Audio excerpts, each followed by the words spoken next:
We, grown-ups, adults, we think our life is difficult. We have to work, we have to earn, work pressure, responsibilities, and so on. But we do not acknowledge the privilege we have. That is freedom.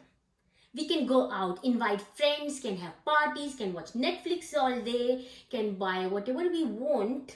It's all our choice. But how about kids, children, teenagers?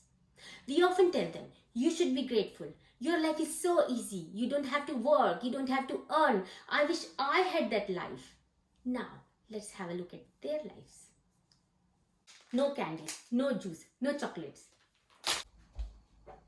TV time is over. No more iPad now.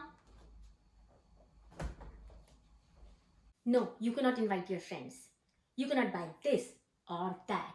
Don't jump on bed. Don't run. Don't scream. You have to sleep at 7, not me.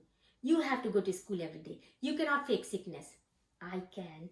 Moreover, football class, piano class, swimming class, tennis class, class. I never get to do what I want! They have to comply.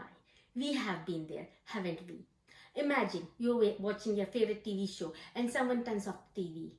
Or there are restrictions on your favorite food. Distressing, isn't it? Lack of freedom is distressing. For example, people in the concentration camps, what they wanted the most? The freedom.